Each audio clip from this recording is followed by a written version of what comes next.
Problem knee pain joint pains కు ఎటువంటి side effects లేకుండా శాశ్వత పరిష్కారం హోమియో కేర్ ఇంటర్నేషనల్.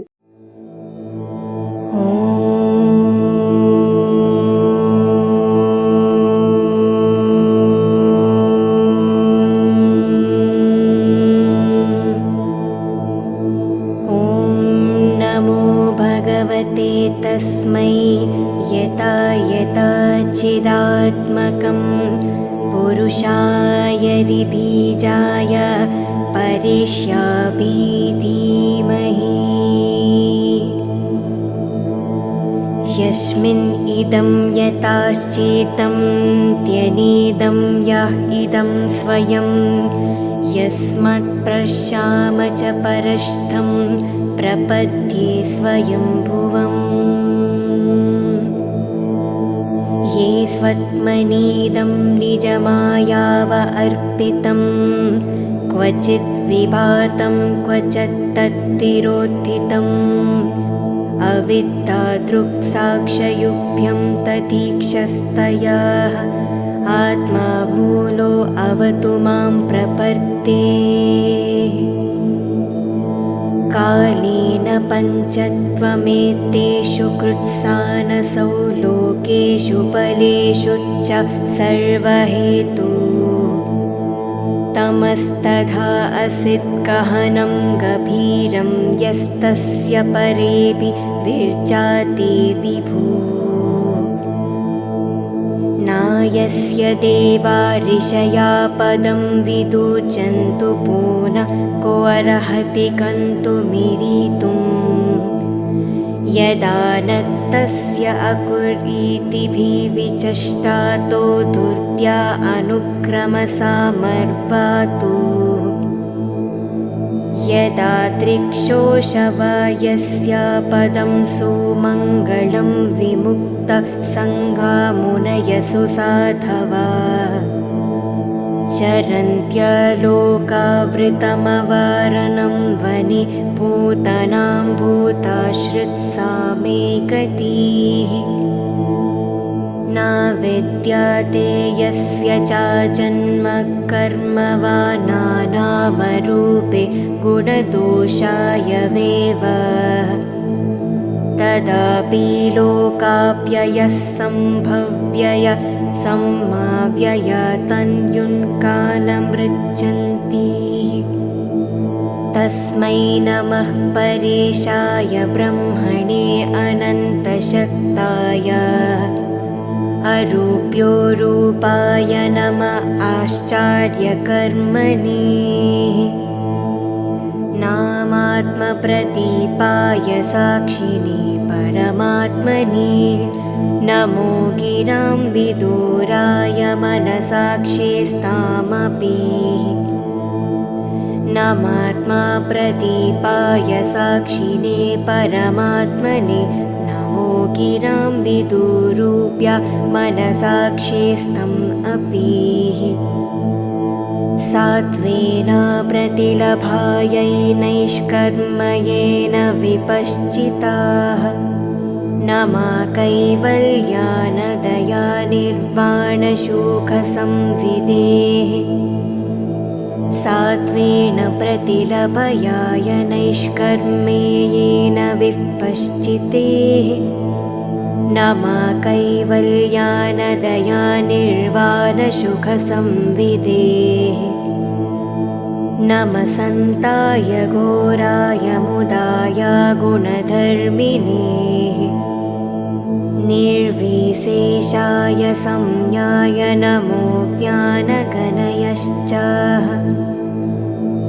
नमस्तानाय घोराय मुदाय गुणधर्मिणे निर्विशेषाय संज्ञाय नमो ज्ञानगणयश्च क्षेत्रगणाय नमस्तुभ्यं सर्वद्याक्षाय साक्षिणे पुरुषायात्ममूलाय मूलप्रकृत्यै नमः क्षेत्रज्ञाय नमस्तुभ्यं सर्वध्यक्षसाक्षिणे पुरुषायात्ममूलाय मूलप्रकृत्यै प्रकृताय नमः। सर्वेन्द्रिये गुणदृष्टे सर्वप्रत्यय हेतवे अस्ताचया युक्ताय सदावसाय ते नमः। सर्वेन्द्रिय गुणदृष्टे सर्वप्रत्यय हेतवे असाताचया युक्ताय सदावसाय ते नमः। नमो नमस्ते अखिलाकारण्याय निशकरणाय अभूतकारणाय सर्वागमनाय महर्वाय नमो अपर्वगाय परणाय। नमो नमस्ते अखिलाकारणाय निष्करणाय अद्भुतकरणाय सर्वगमामानय महवाय नमो अपर्वागय परयान्यये। गुणर्रणीशश्च चिदोक्षमाय पाय तत्क्षोभविप्रूजति मनसाय नैष्कर्म्याभावेन विवर्जितागमस्वयं पराक्षय नमस्करोमि। गुणरानिश्चनाचिद्मूषणपाय तत्क्षोभविपुश्चितमनसाय नैष्कर्म्याभावेन विवर्जितागमस्वयं पराक्षय नमस्करोमि। मद्रुक्प्रपन्ना पशुविमोक्षणाय मुक्ताय भूरिकारुण्याय नमोऽलाय। स्वांसेन सर्वतनुभृन्मनसि प्राप्तितप्रत्याङ्दृशे भगवते बृहते नमस्ते। मातृप्रपन्ना पशुविमोक्षणाय मुक्ताय भूरिकारुण्य नमोऽलयाय। स्वांसेन सर्वातनुभृन्मनसि प्रतीथ प्रत्यग्दृशे भगवते बृहते नमस्ते। आत्मा आत्मजाप्तगृहवितजनेषु सत्ते दुष्प्रपन्याय गुणसङ्गविवर्जिताय नुक्ताम्बि स्वहृदाय परिभविताय जनात्मने भगवते नमो ईश्वराय। आत्मा आत्मजाप्तगृहावितजनेषु साक्तै दुष्प्रपन्नाय गुणसङ्घविवर्जिताय नुक्ताम्बि सहृदाय परिभविताय जन्मात्मने भगवते नमो ईश्वराय। यं धर्मकाम अर्थविमुक्तिकाम भजने तु इष्टं गतिमपुप्नावति किं त्वदीस्तोरत्यापि देहमव्ययं करोतु मे अदे हृदयायो विमोक्षणम्। यं धर्माकम् अर्थविमुक्तिकाम भजन्त इष्टं गतिमाप्नुवन्ति किं त्वदाशीशोरत्ययपि देहमव्ययं करोतु मे अधिभृन्द्य विमोक्षणम्। ह्यकन्तिनो यस्य नाकचन् धर्मवश्चन्ति ये वै भगवत्प्रपन्नाः अत्याभूतं तचिच्चरितं सुमङ्गलं गायन्त आनन्दसमुद्रमग्नाः तमाश्रकं ब्रह्म परं परेशम् अव्यक्तं मध्यात्मिकयोगगम्यम् अतीन्द्रियं सूक्ष्ममिवन्ति दूरम् अनन्तमत्यं परिपूर्णमीडे यस्य ब्रह्मादय देवलोकशरच्चन्द्रनामरूपविभीदीन पल्कव्यचाकलया कृता यदार्चिषो अग्निसवितुर्गभम्बाष्टिजे निर्वन्ति संयन्त्य साकृत्स्वरिष्टो तन्दायत्ययं गुणसम्प्रवाह बुद्धिर्मनकानि शरीरसर्गाः स वै न देवा असुरमर्त्या त्रियं न स्त्री नाशन्दो नापुनं नाजन्तु नायं गुणकर्मणासनच्चरच्चन्द्रनिषेधशेषो च यत्ता अशेषाः जीजीविषेणाहमिहामुय किम् अन्तर्बाहिश्च वर्ताये भयोन्याः इच्छामि कलेन यस्या विप्लवतस्य आत्मलोकवरण्यस्य मोक्षम् योगरन्दितकर्मणो हृदि योगविभते योगिनो यं प्रपश्यन्ति योगस्यां तं नतोऽस्म्यहम्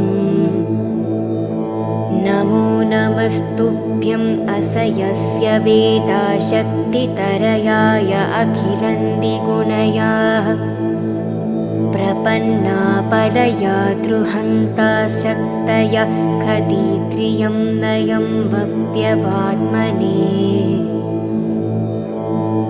नयं वेदास्वमान्तमनं यश्च यक्तहमित्यहस्तम् तं द्रुरायन्ति महत्यमं भगवन्तमितो अस्मयहम् ॐ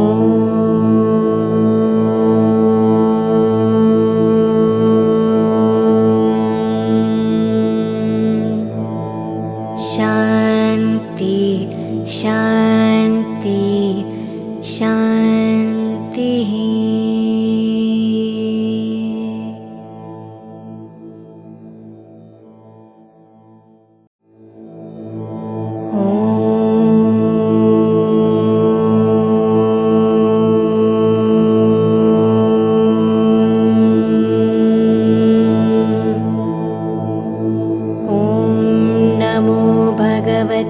तस्मै यता यता चिदात्मकं पुरुषाय बीजाय परिष्यामि धीमहि यस्मिन् इदं यताश्चेतं त्यनीदं यः इदं स्वयं यस्मात् प्रशाम च परस्थं प्रपद्ये स्वयंभुवम् ये स्वत्मनीदं निजमायाव अर्पितं क्वचित् विभातं क्वचित् तत्तिरोत्थितम् अविद्यादृक्साक्षयुभ्यं तदीक्षस्तया आत्मा मूलो अवतु मां प्रपद्ये कालेन पञ्चत्वमेतेषु कृत्सानसौ लोकेषु बलेषु च सर्वहेतु तमस्तथा असिद्गहनं गभीरं यस्तस्य परेऽपि विर्जाते विभू नायस्य देवा ऋषया पदं विदुचन्तु पुनः को अर्हति गन्तुमिरीतुम् यदा न तस्य अकुरीतिभिविचष्टातो धूर्त्या अनुक्रमसामर्वातु यदा दृक्षोषवयस्य पदं सुमङ्गलं विमुक्तसङ्गामुनयसु साधवा चरन्त्यलोकावृतमवारणं वने पूतनां भूताश्रित्सा मे गतिः न विद्याते यस्य चाजन्म कर्म वा नानामरूपे गुणदोषायवेव तदापि लोकाप्ययः सम्भव्यय सम्माव्यय तन्युन्कालमृच्छन्ति तस्मै नमः परेशाय ब्रह्मणे अनन्तशक्ताय अरूप्यो रूपाय नमः आश्चर्यकर्मणे नामात्मप्रदीपाय साक्षिणे परमात्मने नमो गिरां विदुराय मनसाक्षिस्तामपि नमात्मा प्रदीपाय साक्षिणे परमात्मने नमो गिरां विदुरूप्या मनसाक्षिस्तम् अपि सात्वेन प्रतिलभायै नैष्कर्म्येन विपश्चिताः नमा कैवल्यानदया निर्वाणशोकसंविदेः सात्वेन प्रतिलभयाय नैष्कर्म्येन विपश्चितेः नमा कैवल्यानदया निर्वाणसुखसंविदेः नमः सन्ताय घोराय मुदाय गुणधर्मिणे निर्विशेषाय संज्ञाय नमो ज्ञानगणयश्च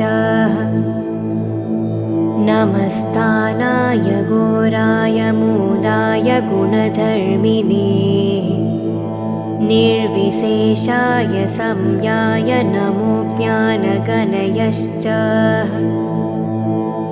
क्षेत्रगणाय नमस्तुभ्यं सर्वद्याक्षाय साक्षिणे पुरुषायात्ममूलाय मूलप्रकृत्यै नमः क्षेत्रज्ञाय नमस्तुभ्यं सर्वध्यक्षसाक्षिणे पुरुषायात्ममूलाय मूलप्रकृताय नमः सर्वेन्द्रिये गुणदृष्टे सर्वप्रत्याय हेतवे अस्ताचया युक्ताय सदा वसाय ते नमः सर्वेन्द्रिया गुणदृष्टे सर्वप्रत्याय हेतवे असाताचया युक्ताय सदा वसाय ते नमः नमो नमस्ते अखिलाकारण्याय निशकरणाय अभूतकारणाय सर्वागमनाय महर्वाय नमो अपर्वगाय परणाय नमो नमस्ते अखिलाकारणाय निष्करणाय अद्भुतकरणाय सर्वगमामानय महवाय नमो अपर्वागय परयान्यये गुणर्रणीशश्च चिदोक्षमाय पायतक्षोभविप्रूजति मनसाय नैष्कर्म्याभावेन विवर्जितागमस्वयं पराक्षय नमस्करोमि गुणरानिश्च नाचिद्मूषणपायतक्षोभविपुश्चितमनसाय नैष्कर्म्याभावेन विवर्जितागमस्वयं पराक्षय नमस्करोमि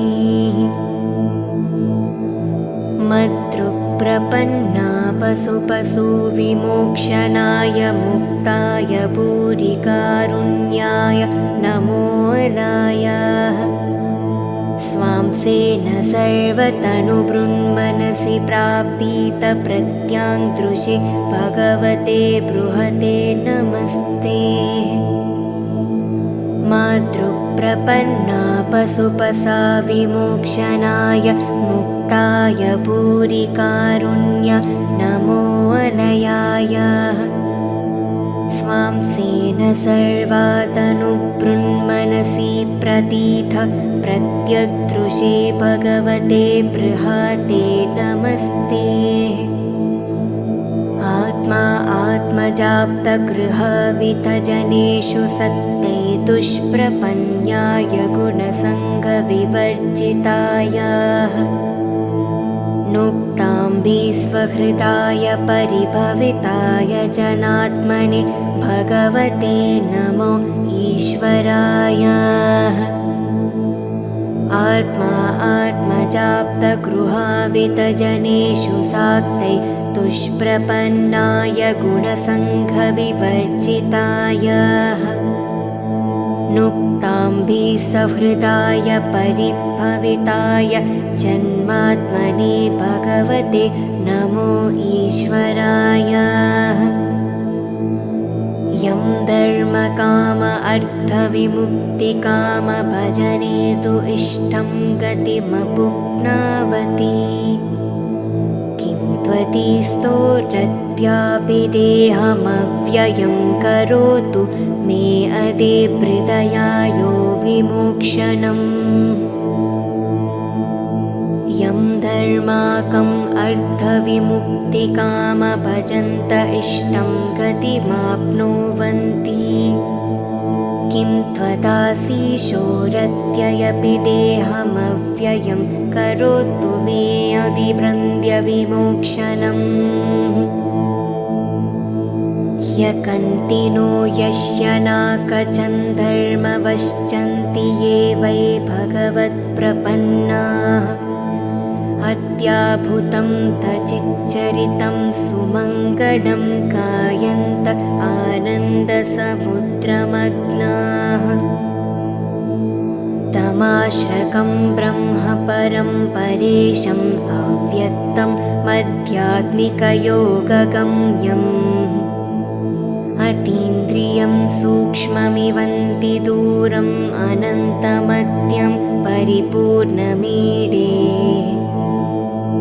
यस्य ब्रह्मादय देवलोकशरच्चन्द्रनामरूपविभीदीन पल्कव्यचाकलया कृताः यदार्चिषो अग्निसवितुर्गभं निर्वन्ति संयन्त्य साकृत्स्वरिष्टो तन्दायत्ययं गुणसम्प्रवाह बुद्धिर्मनकानि शरीरसर्गाः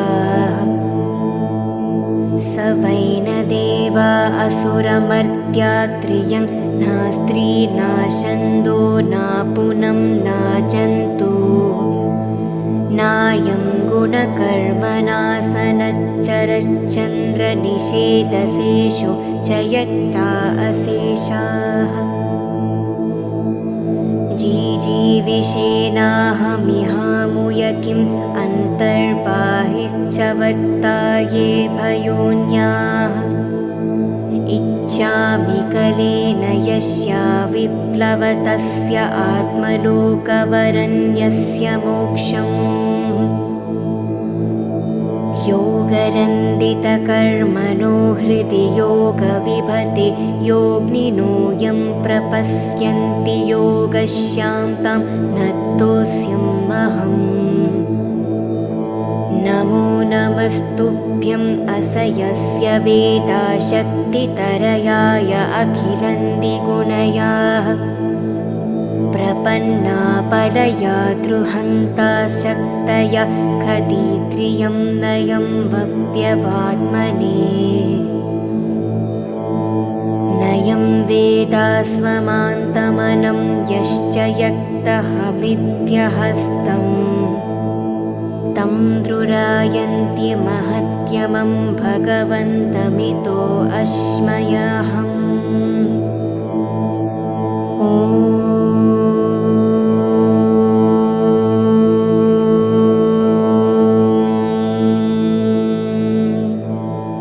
शान्ति शान्ति शान्तिः।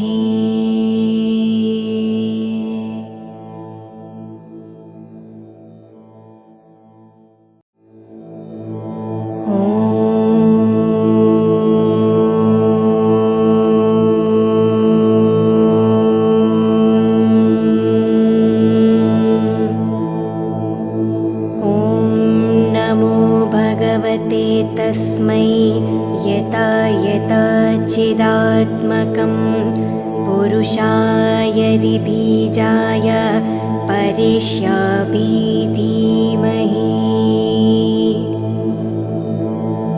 यस्मिन् इदं यताश्चेतं त्यनेदं यः इदं स्वयं यस्मात् प्रश्याम च परस्थं प्रपद्ये स्वयंभुवम्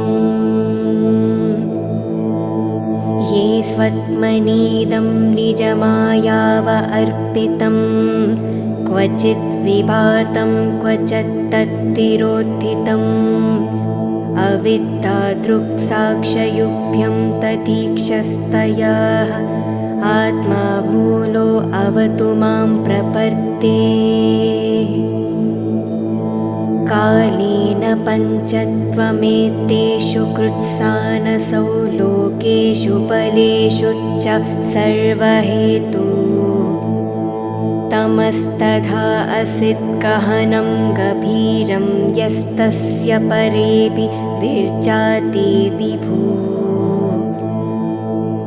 नायस्य देवा ऋषया पदं विदुचन्तु पुनः को अर्हति गन्तुमिरीतुम् यदा न तस्य अकुरीतिभिविचष्टातो धूर्त्या अनुक्रमसामर्वातु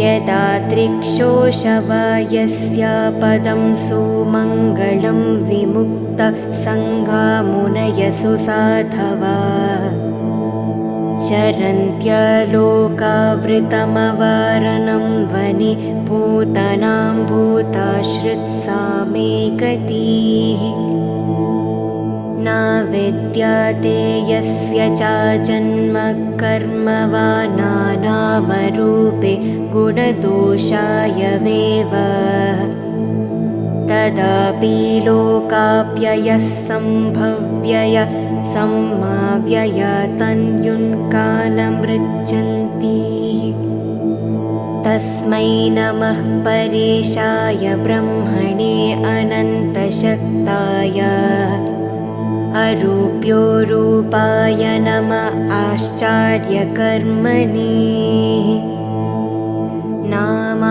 नामात्मप्रदीपाय साक्षिणे परमात्मने नमो गिरां विदुराय मनसाक्षिस्तामपि नमात्मा प्रदीपाय साक्षिणे परमात्मने नमो गिरां विदुरूप्य मनसाक्षिस्तम् अपि सात्वेन प्रतिलभायै नैष्कर्मयेन विपश्चिताः नमा कैवल्यानदया निर्वाणशोकसंविदेः सात्वेन प्रतिलभयाय नैष्कर्मेयेन विपश्चितेः नमा कैवल्यानदया निर्वाणसुखसंविदेः नमः सन्ताय घोराय मुदाय गुणधर्मिणे निर्विशेषाय संज्ञाय नमो ज्ञानगणयश्च नमस्तानाय घोराय मुदाय गुणधर्मिणे निर्विशेषाय संज्ञाय नमो ज्ञानगणयश्च क्षेत्रगणाय नमस्तुभ्यं सर्वद्याक्षाय साक्षिणे पुरुषायात्ममूलाय मूलप्रकृत्यै नमः क्षेत्रज्ञाय नमस्तुभ्यं सर्वध्यक्षसाक्षिणे पुरुषायात्ममूलाय मूलप्रकृताय नमः। सर्वेन्द्रिये गुणदृष्टे सर्वप्रत्यय हेतवे अस्ताचया युक्ताय सदावसाय ते नमः। सर्वेन्द्रिय गुणदृष्टे सर्वप्रत्यय हेतवे असाताचया युक्ताय सदावसाय ते नमः। नमो नमस्ते अखिलाकारण्याय निशकरणाय अभूतकारणाय सर्वागमनाय महर्वाय नमो अपर्वगाय परणाय। नमो नमस्ते अखिलाकारणाय निष्करणाय अद्भुतकरणाय सर्वगमामानय महवाय नमो अपर्वागय परयान्यये। गुणर्रणीशश्च चिदोक्षमाय पाय तत्क्षोभविप्रूजति मनसाय नैष्कर्म्याभावेन विवर्जितागमस्वयं पराक्षय नमस्करोमि। गुणरानिश्चनाचिद्मूषणपाय तत्क्षोभविपुश्चितमनसाय नैष्कर्म्याभावेन विवर्जितागमस्वयं पराक्षय नमस्करोमि। मद्रुक्प्रपन्ना पशुविमोक्षणाय मुक्ताय भूरिकारुण्याय नमोऽनाय। स्वांसेन सर्वतनुभृन्मनसि प्राप्तितप्रत्याङ्दृशे भगवते बृहते नमस्ते। मातृप्रपन्ना पशुपसाविमोक्षणाय मुक्ताय भूरिकारुण्य नमोऽनयाय। स्वांसेन सर्वातनुभृन्मनसि प्रतीथ प्रत्यग्दृशे भगवते बृहते नमस्ते। आत्मा आत्मजाप्तगृहवितजनेषु सत्ते दुष्प्रपन्याय गुणसङ्गविवर्जिताय नुक्ताम्बिस्वहृदाय परिभविताय जनात्मने भगवते नमो ईश्वराय। आत्मा आत्मजाप्तगृहावितजनेषु साक्तै दुष्प्रपन्नाय गुणसङ्घविवर्जिताय नुक्ताम्बिसहृदाय परिभविताय जन्मात्मने भगवते नमो ईश्वराय। यं धर्मकाम अर्थविमुक्तिकाम भजने तु इष्टं गतिमपुप्नावति।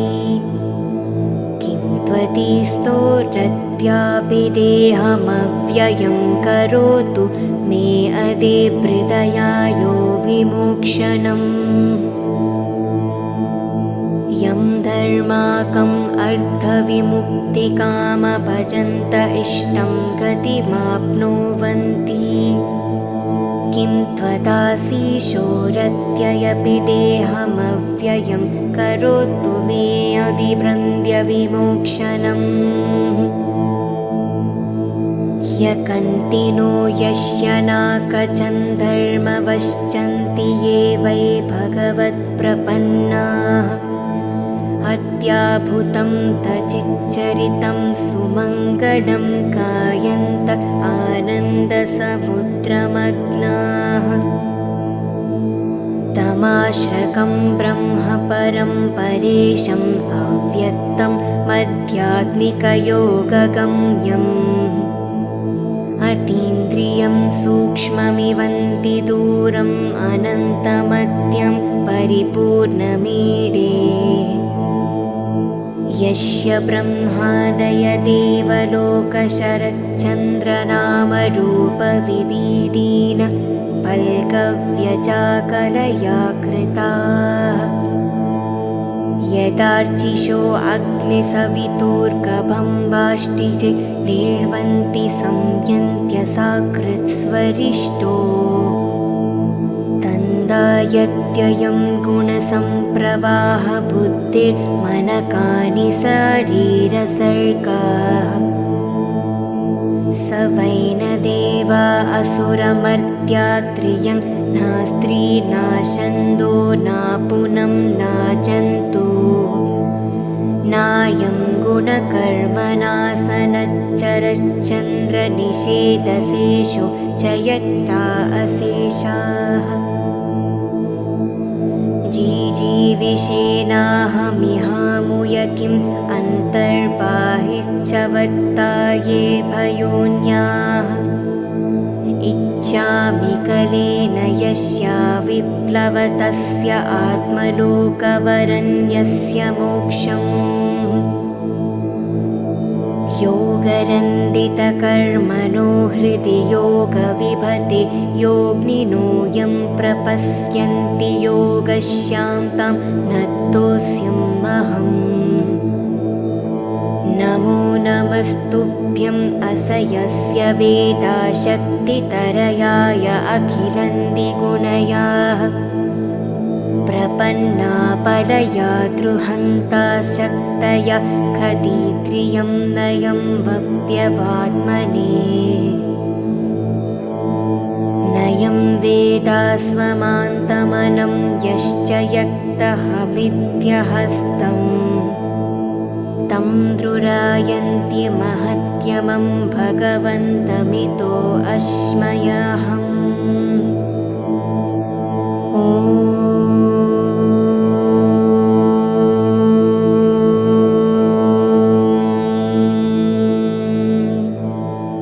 शान्ति शान्ति शान्तिः।